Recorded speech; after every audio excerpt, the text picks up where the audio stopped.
Hello everyone, how are you? I hope you are all fine. Today we are on our session number 10 of real numbers, and there will be two more sessions of real numbers chapters, and then we will soon be starting with the chapter 2 of polynomials as soon as possible.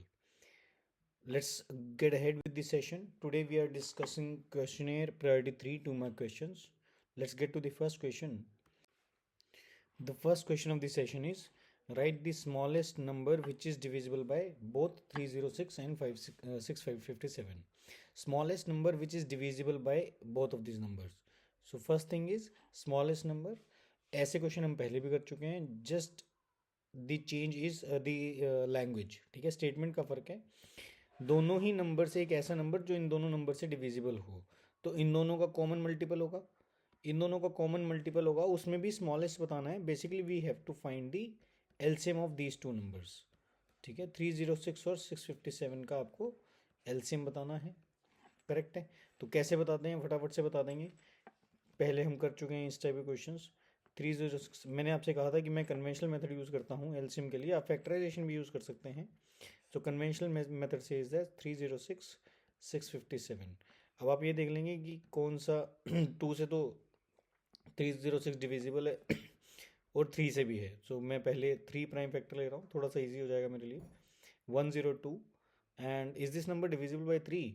6 and 5 11 and 7 18. Yes, this number will be divisible by 3. 2 1 2 7 9. Again 3 पे we can divide it by 3 4 and this is 73. Correct.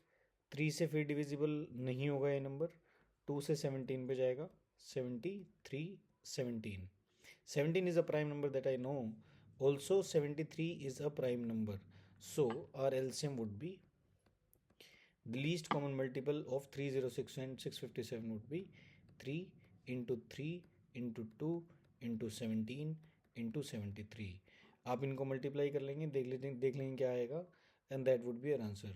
9 into 3 into 3 into 2 is 18. 18 into 17. 18 का square is 324 minus 20 plus 2 that is 306. 306 into 73 आप करेंगे तो आपको वो number मिल जाएगा जिससे जो डिवाइड करेगा इन दोनों जो इन दोनों नंबर्स की टेबल में बेसिकली 306 और 657 की दोनों ही टेबल में ये वाला नंबर होगा. जो भी इसका आंसर होगा that would be your answer. I hope this is clear. Let's get to the next question. Question 2 of this session is can two numbers have their. अच्छा, ये क्वेश्चन अच्छा है. ये क्वेश्चन आपको आर डी शर्मा में दिख जाएगा. Where it ask you that can two numbers have 18 as their HCF and 380 as their LCM. इसमें बेसिक फंडा है जो मैं आपको बताने जा रहा हूँ. आप ध्यान रखेंगे कि एचसीएफ इज ऑलवेज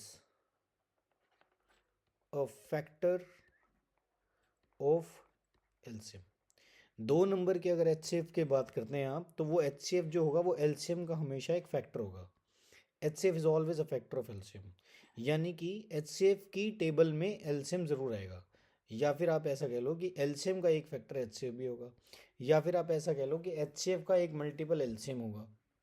समझो, is always a factor of LCM. So अगर एलसीएम से एचसीएफ डिवाइड करते हैं और एक इंटीजर आता है, तब तो ये पॉसिबल है इन दोनों नंबर का एचसीएफ और एलसीएम होना. अदरवाइज ये पॉसिबल नहीं है. तो आप देखेंगे कि भाई एलसीएम उन्होंने दिया हुआ है 380 और एचसीएफ दिया हुआ है 18. मुझे पता है कि 18 की टेबल में 36 आता है तो 360 आएगा. 360 आएगा यानी 360 में प्लस 18 करेंगे तो 378 आएगा. यानी कि ये एक इंटीजर नहीं आएगा, इसमें रिमाइंडर आएगा 2. इसका मतलब ऐसे दो नंबर पॉसिबल नहीं है जिनका एचसीएफ 18 हो और जिनका एलसीएम 380 हो. Not possible. ये नॉट पॉसिबल नहीं लिखना है आपको एग्जाम में, सिर्फ आपको पूरी स्टेटमेंट लिखनी है. There are no two number possible which have 18 as their HCF and 380 as their LCM. I hope this is clear. ये क्वेश्चन आप फिर से कर लीजिएगा, थोड़ा सा अच्छा क्वेश्चन है, आपको दोबारा देखने को मिल जाएगा ये. ठीक है, let's move on to the next question. Question number 3 of the session is show that 12 raised to power n cannot end with digits 0 or 5 for any natural number n. जब मैंने आपसे फर्स्ट प्रायोरिटी में एक question करवाया था जिसमें 4n या 6n हमें ये प्रूव करना था कि ये जीरो से एंड कभी नहीं हो सकता, तब मैंने आपसे कहा था कि एक ऐसा क्वेश्चन प्रायोरिटी 3 में आएगा जिसमें जो एग्जाम्पलर में भी है, this is a question from NCERT exemplar, ठीक है, कि वो एक ऐसा क्वेश्चन भी है जिसमें ये प्रूव करना होगा कि कोई नंबर 0 और 5 दोनों से ही कभी एंड नहीं हो सकता, ठीक है। तो करना क्या है, 12n में आपको 12 के फैक्टर्स करने हैं। 12 के फैक्टर्स होंगे 2 × 2 × 3, करेक्ट है, 4 × 3 = 12। अब इसमें अगर 2 and 5 बोथ, अगर ये दोनों हैं, तब आप क्या कहेंगे, you will say that this number can and with 0, this will number will definitely and with digit 0, ठीक है। ओनली 2 है तो कोई फायदा नहीं है, ओनली 5 अगर है, इसमें 5 अगर है तो आप क्या बोलेंगे, that this number will definitely and with digit 5, this can and with digit 5,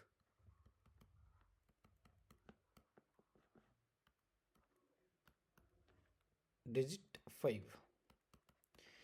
अगर किसी नंबर के प्राइम फैक्टराइजेशन में 5 है तो वो नंबर 5 से डिविजिबल, उसका लास्ट डिजिट जो है, उसका यूनिट डिजिट जो है वो 5 हो सकता है। अगर उसके अंदर साथ ही साथ 5 के 2 भी है तब वो 0 से एंड होगा। देखो, अगर सिर्फ 5 है उसकी फैक्टराइजेशन में तब तो वो 5 से एंड होगा, अगर 5 के साथ साथ 2 भी है तब वो 0 से एंड होगा, और अगर 5 और 2 में 2 है लेकिन 5 नहीं है तो उससे कोई फ़ायदा नहीं है, वो एक इवन नंबर होगा, ये श्योर है, लेकिन वो 0 से या 5 से एंड होगा, दैट वी कैन नॉट से। ये क्वेश्चन में सिर्फ एक ही चेंज है कि वो नंबर, ये डिजिट 0 वाला तो हमें पहले भी किया हुआ है ना हमने, 5 वाला एक चेंज है। तो 5 वाले के लिए आपको एक नई बात समझनी है, वैसे ऑब्वियस है बट आप समझ लीजिए कि भाई कोई नंबर 5 से एंड तभी होगा जब उसकी प्राइम फैक्टराइजेशन में 5 आएगा, तभी वो 5 से एंड हो सकता है, अदरवाइज नहीं होगा। इसका बेसिक सा एग्जाम्पल है, मान लीजिए 65 है, ठीक है, एग्जाम्पल ले रहा हूँ मैं, एग्जाम्पल मैंने लिया 65 की प्राइम फैक्टराइजेशन क्या है, 13 × 5, इसकी प्राइम फैक्टराइजेशन में 5 है ना, that is only why this number is ending with digit 5। अगर इसमें 5 नहीं होता, लेट्स से 7 × 3, 7 × 3 क्या है, 21, ये 5 से एंड हो ही नहीं सकता क्योंकि इसकी प्राइम फैक्टराइजेशन में 5 नहीं है। I hope this is clear. तो ये अगर क्वेश्चन आता है तो ये दोनों का ही आना चाहिए, 0 और 5 का। सिर्फ 0 वाले क्वेश्चंस बहुत बार आ चुके हैं बोर्ड एग्जाम में, अब इनकी ज़रूरत नहीं है, मुझे लगता है कि हर साल सेम क्वेश्चन देने की ज़रूरत नहीं है बोर्ड एग्जाम को, ठीक है। I hope this one is clear. Let's go to the next question, question number 4। Okay, क्या है question number 4, prove that this is an irrational number. यार ये क्वेश्चन हम पहले भी कर चुके हैं, 2 बार कर चुके हैं इनफैक्ट। इसके लिए मैंने आपसे ये कहा था कि ये, अच्छा ये कौन सी वाली, ये 2 मार्क की है ना priority, this is 2 mark priority, right. 2 mark में आपको ये अलग से प्रूव करने की जरूरत नहीं है कि √2 भी एक इरेशनल नंबर है, ये आप मान के चलेंगे। तो भैया अगर √2 एक इरेशनल नंबर है तो मुझे कोई प्रॉब्लम ही नहीं है, इस नंबर को हमें इरेशनल प्रूव करना है। और हम क्या लाइन लिखते हैं, आप सभी को पता है, ये जिसने प्रीवियस सेशंस देखे हैं उनको बहुत अच्छे से पता है कि मैंने प्रॉपर प्रोसीजर लिखवाया हुआ है, वो प्रोसीजर आपको एज इट इज़ एग्जाम में चिपकाना है, ठीक है। क्या लाइन है, एक स्टैंडर्ड लाइन है, which is, let's assume that 3√2/4 is a rational number. ये एक रैशनल नंबर है, ये एक रैशनल नंबर है, so we can represent this rational number as in the form of p/q। यहाँ एक स्टेटमेंट आती है जो आपको लिखना मैंडेटरी है, क्या है वो, where p and q are co-prime numbers, where p and q are co-prime numbers and q is not equal to 0, ठीक है। जैसे ही आपने ये लिखा, आप √2 को अकेला कर देंगे, यू विल राइट 4p/3q। अब देखिए, p एक इंटीजर है, q एक इंटीजर है, 4p एक इंटीजर होगा, 3q एक इंटीजर होगा, इंटीजर को इंटीजर से डिवाइड करेंगे तो एक रैशनल नंबर आएगा।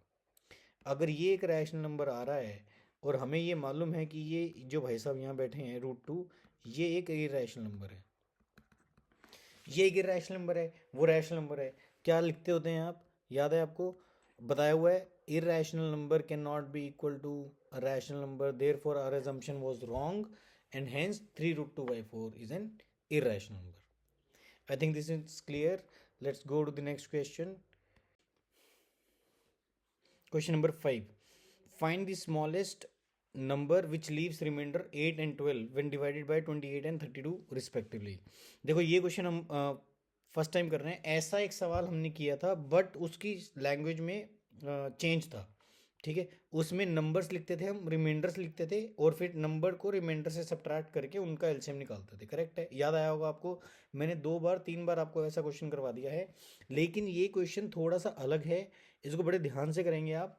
क्या है, क्या पूछ रखा, क्या रहा है वो, find the smallest number which leaves remainder 8 and 12। 8 remainder आ रहा है जब उसको 28 से डिवाइड कर रहे हो, और 32 से जब डिवाइड करते हैं तो रिमाइंडर कितना आ रहा है, 12।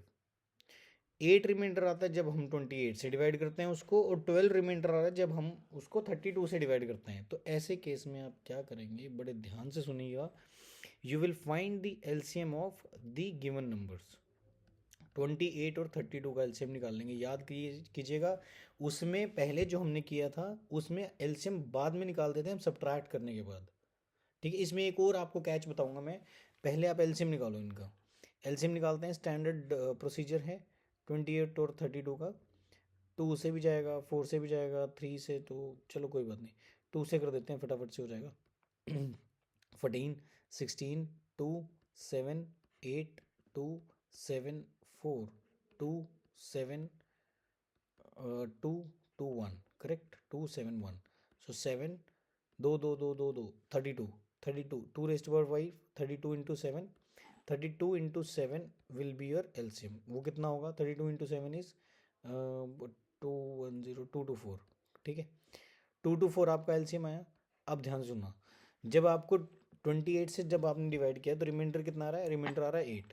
आप क्या करेंगे, आप वो रिमाइंडर माइनस करेंगे जो गिवन नंबर्स हैं, वो कितना आया 20, और 32 में से आप 12 माइनस करेंगे, ये आया 20। ये नंबर आपके पास जो आएगा ये इक्वल आएगा हमेशा। ये इस हर टाइप के क्वेश्चन में अगर वो स्मॉलेस्ट नंबर आपसे पूछता है और बोलता है कि इस नंबर से डिवाइड करते हैं तो रिमाइंडर ये आएगा, उस नंबर से डिवाइड करते हैं तो रिमाइंडर वो आएगा। तो ऐसे हर केस में अगर आप कॉरस्पॉन्डिंग रिस्पेक्टिव नंबर्स को और इसके रिमाइंडर्स को माइनस करोगे तो जो आंसर आएगा, जो आउटपुट आएगा, वो हमेशा इक्वल आएगा। इस केस में कितना है वो इक्वल 20। जो आपने एलसीएम निकाला था उसमें से आप वो नंबर माइनस करेंगे जो सेम आया है, और जो इवेंचुअली आएगा that would be your answer minus करने के बाद, ठीक है। आप एक बार फिर से सुन लीजिए। हमें बोला गया कि find the smallest number which leaves remainder 8 when divided by 28 and which leaves remainder 12 when divided by 32। ऐसे केस में आप पहले उन दोनों नंबर का एलसीएम निकालेंगे। एलसीएम जो भी आया उसमें से कुछ माइनस करेंगे। वो क्या माइनस होगा, नंबर माइनस रिमाइंडर, जो हमने पहले भी प्रोसेस किया है, लेकिन उस प्रोसेस में वो नंबर सेम नहीं आता था, वो प्रोसेस रिवर्स हो गया। अब वो प्रोसेस रिवर्स हो गया है, लेकिन इस प्रोसेस में ये नंबर सेम आएगा, उनको सब्ट्रैक्ट करेंगे तो आप, और जो भी नंबर सेम आया है वो हमारे एक्चुअल एलसीएम में से आप सब्ट्रैक्ट कर देंगे। The eventual answer would be your the smallest number जो इस गिवन कंडीशन को सेटिस्फाई कर रहा होगा, ठीक है। आज के सेशन में अभी तक 2 क्वेश्चन ऐसे हैं जो सही लगे मुझे। एक वो है जिसमें can 2 numbers have 18 as their HCF and 180 कुछ था ना, 380 एज देयर एलसीएम। हाँ 380 था, तो 380 अपॉन 18 किया था हमने। अगर उसमें एक स्टेटमेंट हमने याद रखनी है, क्या ध्यान रखना है कि एचसीएफ जो भी होगा वो एलसीएम का एक फैक्टर होगा। एक वो क्वेश्चन था जो अच्छा क्वेश्चन है, और एक ये क्वेश्चन है जो अच्छा क्वेश्चन है, ठीक है। इन दोनों ही क्वेश्चन को आप दोबारा से देखिएगा, दोबारा से पढ़िएगा, दोबारा से समझिएगा और दोबारा से करिएगा, ठीक है।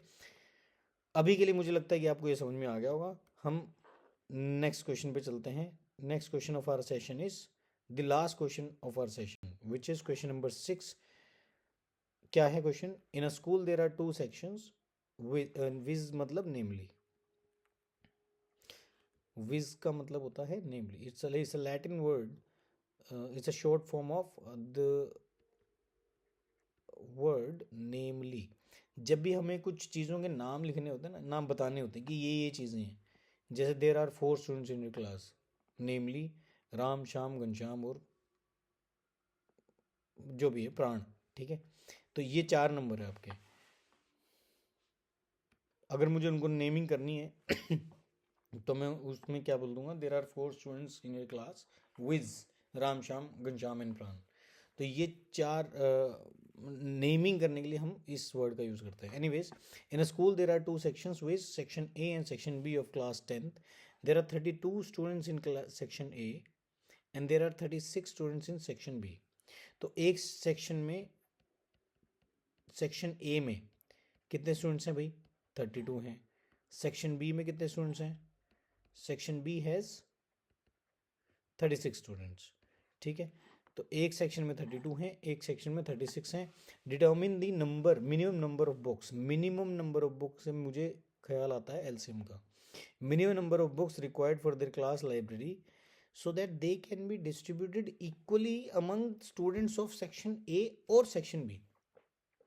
भाई हमें उस लाइब्रेरी में बुक्स रखनी है, नंबर ऑफ बुक्स. मुझे नहीं पता कितने बुक्स रखनी है, कितनी मर्जी बुक्स रख दो, लेकिन शर्त ये है कि वो जो नंबर ऑफ बुक्स हैं, पहली बात तो मिनिमम होनी चाहिए. मिनिमम होनी चाहिए मतलब जब स्कूल को लाइब्रेरी के लिए बुक्स परचेज करनी होती है तो there is a minimum, there is a budget for the books, right.